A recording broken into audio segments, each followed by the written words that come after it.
The following is an excerpt from Culture Dads podcast number 82, where Dave recounts his experience going to see Amon Amarth, partying with the band, and them doing a tribute to the drummer Vitek from the band Decapitated, who had died just days before. Let's crack into it.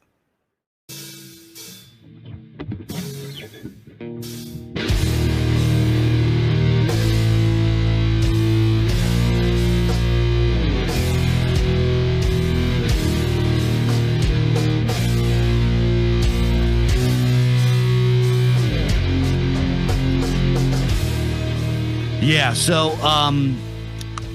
Decapitated actually has a little bit of a tragedy with them. So Decapitated, I went to go see them in Philadelphia. They were going to play. It was going to be them and a few other bands, and then Amon Amarth was on the ticket too. And Decapitated, right before they came to Philadelphia was going to be their first show in America.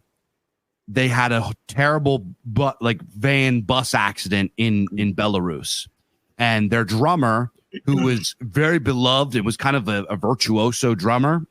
He was only 23 years old. Think about it. A lot of the you listen to the Decapitated albums, these guys are like teenagers. Yeah, these guys were kids. Their drummer and I can't remember if their vocalist also died, but their drummer, I can't pronounce his name, but the kind of shortened is Vitek. Vitek died on the bus before Decapitated came to America, and they weren't on the show. So that was like this lingering cloud that these guys died like a couple days before this show, and they weren't there. So unfortunately, Mr. Vitek passed at 23 years old. Yeah, just in the prime of his career. Who knows how good he could have became? Decapitated, just being like kids, they became like so iconic. From what I heard, they sounded like a completely mature band. They've been doing it for years. They're so good. And this is the first time I was going to go see them, and they died. The drummer died 2 days before, so obviously you can't find a drummer in that time. But who knows? Later on, they almost didn't reform, and eventually they did reform. But without Vitek, who was one of the founding members, one of the OGs. But one of my best memories, one of my most notable memories about this band was that every band that came up did a tribute to them. And Amon Amarth comes on, which I'm not a really huge Amon Amarth fan. I really like some of their early albums, which we're going to get to them later. But Amon Amarth, who are actually you could say they sold out, XYZ. Amon Amarth they're like Cannibal Corpse. They've been around for so long. They've gotten so big and all this kind of stuff. They lift up so many bands and take care of so many people. And they're really, really cool guys. I've seen them a bunch of times. It's like if you go see Amon Amarth, is one of those bands, they tour so much that if you go to shows, you're going to see them a bunch of times. They're just always playing. So I've seen Amon Amarth 5 times. I saw them like very early on before they became big, and then later on after they became big. And one time, like after they had an album, when their album Twilight of the Thunder God, which I didn't really love that album. That was like the album before is when I fell off. But me and my boys got drunk and we wandered onto their tour bus, and because we buddied up. So the last show that I saw them, they were with Lazarus AD, this thrash band that I was really into, who actually their drummer died and they broke up too. But Lazarus AD, their album just dropped. Nobody knew who they were. I knew who they were because I'm such a thrash guy. But I was like there to see them. It was them, Goat Whore, Amon Amarth, and somebody else. So I go see them, and me and my buddy get talking with Lazarus AD, who are just sitting outside. People are walking past them like they don't even know who they were. Most people missed their set. They're just like young guys, early 20s, just like me. And I'm like, yo, fucking, because I missed the second half of the first half of their set. And I was like, yo, I missed you guys. I was like, dude, I bought your album. I fucking love it. Their album's called Onslaught. I'm talking to them, and they were like so pumped. Like, talk to somebody who knew their fucking album. So they're like telling me they're sleeping in a van. They got no money. I bought them pizza.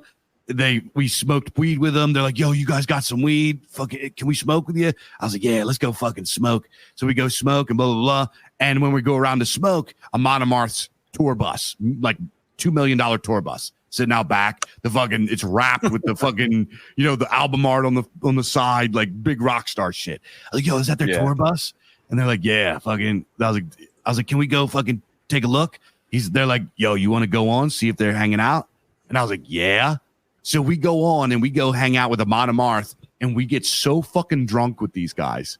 They're like Swedes, and they have a different drinking culture than we do, and they're all big fucking gnarly party guys. So I'm on there, I'm hanging out with Johan Hegg and the vocalist from Amon Amarth, and we're sitting there, and every time I would finish my drink, they didn't even ask. They just poured more liquor into it, like straight liquor. So I got so fucking wasted. I'm falling all over myself. Fucking my one boy barfed in their bathroom, made a mess. They're laughing about it. They fucking eventually, they're like, all right, we got to go to bed. You guys got to get out of here. Fucking, they're like, and we like gave them hugs. They hugged us all and fucking kicked us off their bus and all this shit. I was like, yo, can I get a shirt? They're like, no, you got to go pay for it. What do you think this is? They're like, we already gave you all kinds of free liquor. Like, we already partied with you. You'll get free shirts too. What do you think this is? But it was like real cool to hang out with them. But anyway, long story short. So go back to my main story.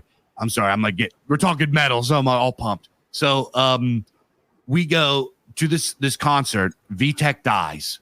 It's in Philadelphia, completely packed. The Amon Amarth's album with Odin on Our Side just drops. And Johan Hegg from Amon Amarth, despite, I'm not a big fan of them anymore, whatever. This guy is like a total death metal frontman. Humongous voice, big stature.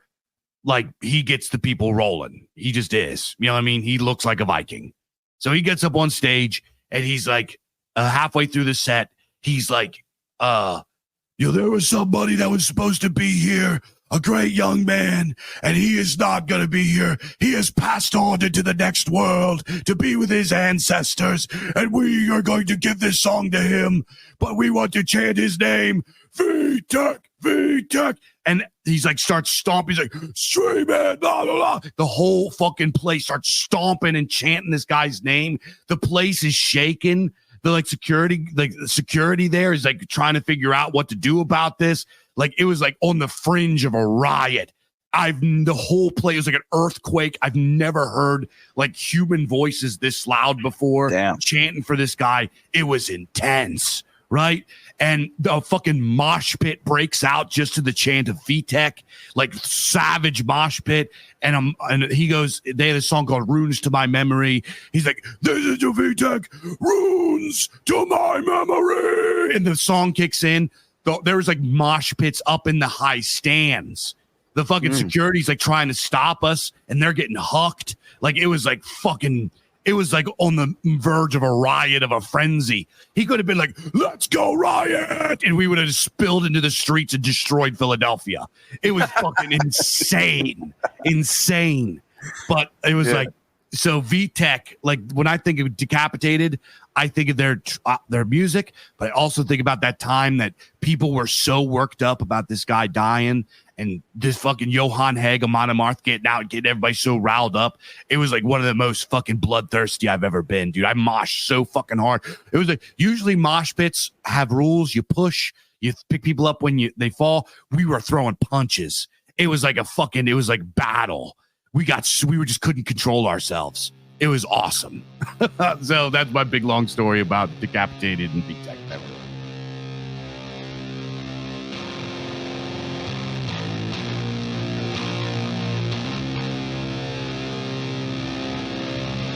You're listening to an episode of the latest Culture Dads, Age of Sword and Cassette, where two fathers and community leaders discuss modern culture from a timeless perspective.